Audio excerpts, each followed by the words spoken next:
हमारा मुल्क हर रोज नई चुनौतियों से जूझ रहा है। गैर जरूरी सवाल तमाम जरूरी सवालों को निगल जा रहे हैं। अमीर और गरीब के बीच का फासला बढ़ता जा रहा है। देश में सबसे अमीर इस बरस कौन रहा, एक सूची जारी होती है। उस सूची में पहले नंबर पर जगह पाने की होड़ है। चमकते चेहरे मीडिया में सुर्खियां बटोरते हैं और दूसरी तरफ इसी देश में 3 लाख से ज्यादा किसान खुदकुशी कर लेते हैं। भूख से होने वाली मौतों की तादाद हर बरस बढ़ जाती है। सरकारी लापरवाहियों और लूट से इलाज के बिना हजारों मरीज दम तोड़ देते हैं। ऐसे में जरूरत तो इस बात की थी कि कोई एक ऐसी सूची जारी होती कि इस देश का आखिर सबसे गरीब कौन है। हमने देखा भारत में बेरोजगारी तेजी से बढ़ी। कई बड़ी कंपनियों में ताले पड़ गए। कई कई दिनों के लिए उत्पादन बंद हो गया। महिंद्रा एंड महिंद्रा जैसी बड़ी कंपनी 17 दिन तक बंद रही। अशोक लीलैंड 16 दिन, हीरो 4 दिन, इसके अलावा 2-2 दिन तक तमाम छोटे बड़े उत्पादन करने वाली कंपनियां बंद रही और बहुत सी कंपनियां तो दिवालिया हो गईं। ऐसे माहौल में सरकार सीधे संवाद करने से बच रही है। वो ट्विटर पर या चिट्ठी के माध्यम से अपनी बात करना चाहती है। इसका अर्थ ये है कि वो जरूरी सवालों का सामना करना ही नहीं चाहती। आवाज उठाने वाली तंजीमों पर लगाम लगाई जा रही है। मजदूर, किसान, दलित, शोषित की आवाज को खत्म किया जा रहा है। धरने, प्रदर्शन, भूख हड़ताल आदि की अनुमति को अति मुश्किल बनाया गया है। आम जन एक भारी दबाव से इस वक्त गुजर रहा है। जनता का अर्थशास्त्र पुस्तक के लेखक भगवान स्वरूप कटियार जी कहते हैं कि पूंजीवाद के चमत्कार में दुनिया के महज मुट्ठी भर लोग हैं, बाकी उस ओर बढ़ने की ओर होड़ में लगे हैं। इस वक्त ज्यादातर देश गरीबी की मार झेल रहे हैं। दुनिया के बहुत से देश आर्थिक संकट का दंश झेल रहे हैं। ऑक्सफोर्ड की एक रिपोर्ट बताती है कि भारत और अमेरिका में आय का केंद्रीकरण 1920 के दशक के स्तर तक पहुंच गया है।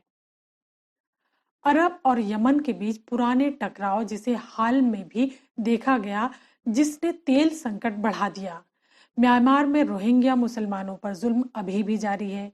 ईरान में खुमैनी की इस्लामिक क्रांति के 40 वर्ष पूरे हो गए, लेकिन नतीजे में ईरान में 13% बेरोजगारी में इजाफा हुआ। उद्योगों का विकास नहीं हो पाया। शिक्षा के क्षेत्र में नौजवान पिछड़ गए। चीन पर कई मामलों में भारत की निर्भरता है। एक तरफ चीनी सामानों को खरीद को सरकार समर्थन देती है, दूसरी तरफ आरएसएस जैसा संगठन राष्ट्र प्रेम के नाम पर चीनी सामानों के फर्जी बहिष्कार की मुहिम चलाता है।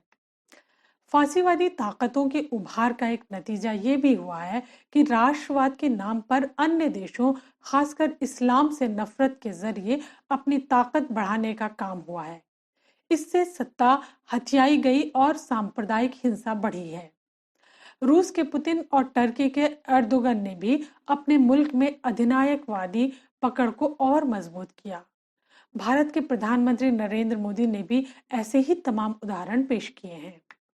ये बात देखने लायक है कि जिस तरह आज दुनिया भर के तानाशाह जमहूरियत का लिबास पहनकर सामने आते हैं, जबकि वो हकीकत में जमहूरियत से कोसों दूर है, भारत का हाल भी इसी तरह का है।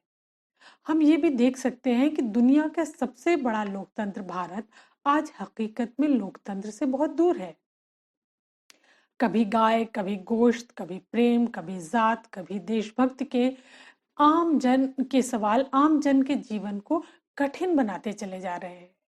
हर वक्त राष्ट्र प्रेमी होने की सफाई देता इंसान ना देने पर जुल्म का शिकार हो रहा है। ऐसा देश प्रेम पहले कभी नहीं देखा गया। सामने आए आंकड़े ज्यादातर सरकार के ही हैं, जो ऐसे हालात की खुद गवाही देते हैं और सरकार की असफलता का भी जिक्र करते हैं।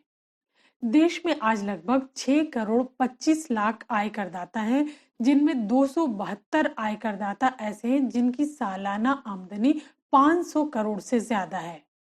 इन 272 अमीर लोगों की कुल आमदनी देश के 95% आबादी की आमदनी से ज्यादा है। वेतन असमानता की भी बहुत ज्यादा हो गई है।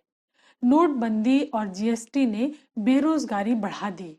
पूर्व वित्त मंत्री नोटबंदी के बाद की स्थिति को सहजता से लेते हुए कहते थे कि ये एक ऐसा उन्होंने शब्द गढ़ा कि ये एक न्यू नॉर्मल की स्थिति है। मैं नहीं समझ पाई कि इस शब्द से वो आखिर क्या कहना चाहते थे।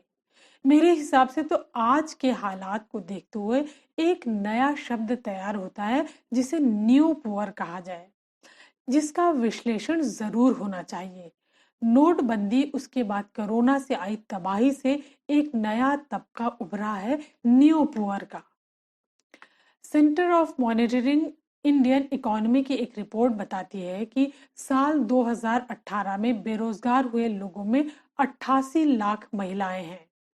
ग्रामीण इलाकों में 65 लाख महिलाओं को बेरोजगार होना पड़ा और शहरी क्षेत्र में 23 लाख महिलाओं को बेरोजगार होना पड़ा। इन 80 लाख महिलाओं के बेरोजगार होने से उन्हें जबरदस्त मुश्किलों का सामना करना पड़ा, जो समाज में चर्चा से भी बाहर रही।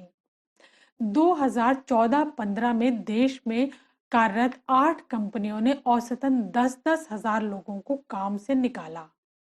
इनमें निजी और सार्वजनिक दोनों क्षेत्रों की कंपनियां हैं। लघु एवं मध्यम उद्योग भारतीय अर्थव्यवस्था में रोजगार की दृष्टि से काफी महत्वपूर्ण है। नोटबंदी ने सबसे ज्यादा कमर इन्हीं लघु एवं मध्यम उद्योगों की तोड़ी है। भारतीय रिजर्व बैंक के अनुसार मार्च 2017 से मार्च 2018 के बीच इन उद्योगों के कर्ज न चुका पाने की क्षमता में तेजी से गिरावट आई है। देश में अराजकता बढ़ने का एक बड़ा कारण यह भी है कि देश में आवारा पूंजी बहुत बड़ी तादाद में शामिल हुई है, जिस पर सियासतदानों का कब्जा है। इसने कॉरपोरेट की ताकत को तो बढ़ा दिया और नाजायज तरीके का इस्तेमाल हर क्षेत्र में बढ़ा दिया और नियंत्रण लगभग समाप्त हो गया। भारत में बात बात पर विकास का नारा लगाने वाले आम जन ये बताने में नाकाम होता है कि आखिर किसका विकास हो रहा है। विकास शब्द में भी सियासत की बू आने लगी है। विकास आखिर है क्या?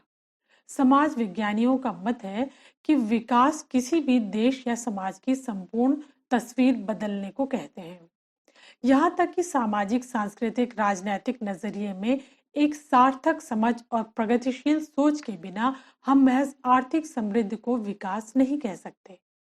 ऐसा आर्थिक विकास जो समाज में अपराध, दुराचार, भ्रष्टाचार, आतंकवाद या बेरोजगार पैदा करे, ऐसे आर्थिक विकास को कभी समाज या देश हित में सार्थक विकास नहीं कहा जा सकता। तथाकथित विकास के ऐसे माहौल में इंसानी नस्ल से ही खौफजदा बनी हुई है।